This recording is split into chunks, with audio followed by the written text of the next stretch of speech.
Hello friends, this is Jack from Choco Anime Recap, and today, I'm going to explain the new 2023 spring anime called The Aristocrats' Otherworldly Adventure, Episode 2.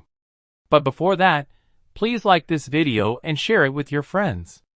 Also, don't forget to subscribe to my channel and turn on the notification bell for more anime recaps.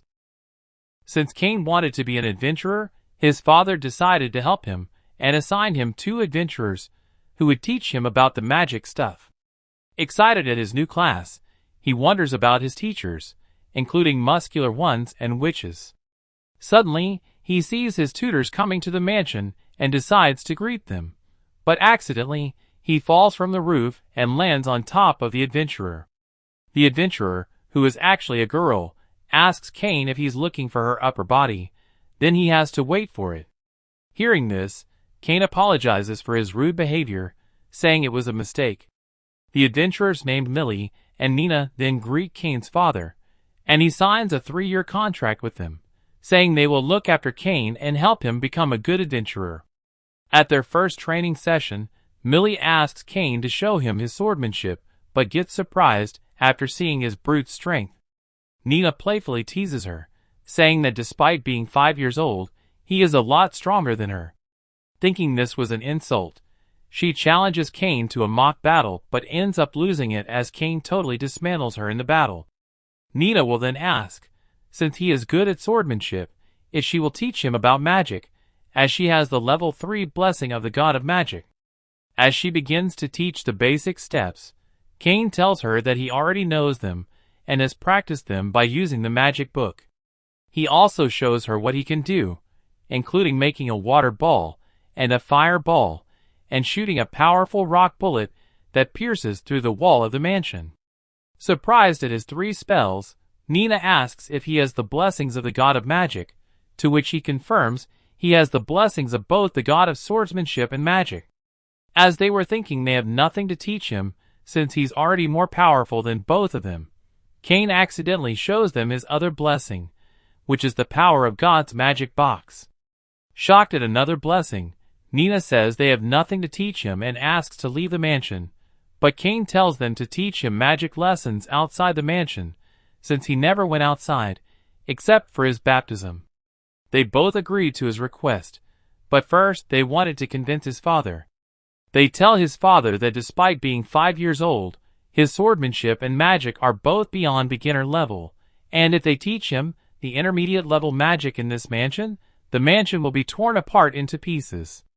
Realizing that he had expected this to happen since seeing his son's magic status, he allows them to teach Cain intermediate level magic outside the mansion, but with a stipulation that he not go above his limits and must return before sunset. As they head outside, Nina asks him to try his magic on a rock, but Cain accidentally destroys the whole area with a magic fire well. Since he used so much power in the fire spell, they wonder if he's tried, but to their surprise, he tells them that he is perfectly fine. Suddenly, they hear something approaching, and out of nowhere, a killer rabbit tries to attack them, but Cain kills it with his air bullet spell. He then put the killer rabbit in his magic box, and upon seeing it, Millie says that she will buy a magic bag when she has enough money. As they begin hunting for more monsters, Nina casts a search spell and finds the locations of nearby monsters. Amazed at her spell, Cain asked her to teach him, and when she did, he cast a spell so powerful that it not only revealed the location of nearby monsters, but also their identities, revealing that there were 4 killer rabbits in the 300-meter range. After taking down the 3 killer rabbits, the last one runs away into the forest, and Nina stops Cain from following it, saying that the forest is very dangerous and consists of dangerous monsters who every year attack the outer wall of the city. At home, he sees that his level has also increased, and if anyone finds out about this, he will be locked under state control. Since he wanted to be an adventurer and have fun in his life, he asked the gods to have mercy on him, but they lashed out at his request. The next day, as they headed outside the mansion, they took him to a guild to get information about the monsters. Since both Nina and Millie were adventurers, A D-rank adventurer mocks them for their low status and asks Nina to have a drink with him, but Nina refuses, saying they have duties to attend. Angry at this, the man then grabs Nina while his pals grab Millie. Seeing his masters in a dire state, Kane asks the adventurers to leave his masters, as he is already late for his class. Thinking him an ordinary kid, the man then attacks him, but Kane easily dodges every attack, even capturing his sword attack with his 2 fingers. After that, he beats them up and throws them out of the guild, saying that no one can hurt his masters. After that, they thank Kane for saving their lives, and they head to their adventurers. As time passed, Kane became more powerful and began to handle his magic well. After 3 years passed, Sylvia asked Kane what he would do now, since his teachers refused to extend their contract period.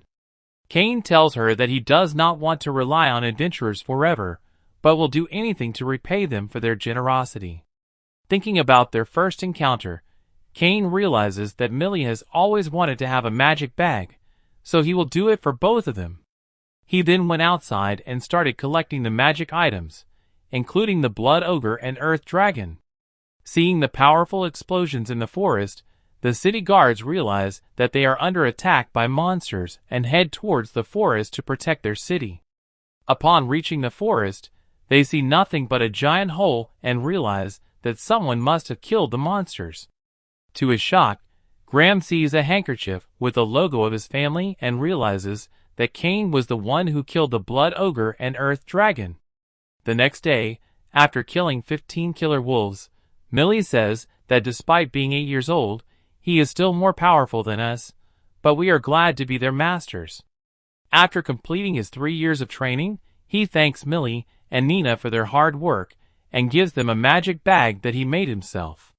Since the red bag is made from a Blood Ogre and the green bag is made from an Earth Dragon, they wonder how he can take down such monsters since killing them requires an A-rank adventurer party.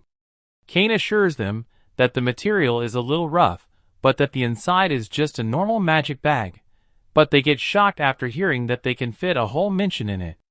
Millie tells him that the magic bag she was going to buy is as big as the back of a carriage, and this is a national treasure. Thinking that he overdid it, he asks his masters to accept his present, but Nina tells him that if they carry these bags around, they will be hunted down by others. To their shock, Kane tells them that he has put a spell on the magic bag, and if anyone, despite them, tries to pick it up, the weight of the things inside will be doubled. Since they are just crabby adventurers and not worthy of such expensive gifts, they ask if he is okay with it. To their surprise, Kane tells them that they have taught him so many things, including the taste of lunch under the sky, the importance of friends, and the joy of the adventure. To his surprise, they both kissed him and told him that whenever he needed their help, they would surely come for him. Before leaving, Kane thanks them again for their hard work and for teaching him about magic.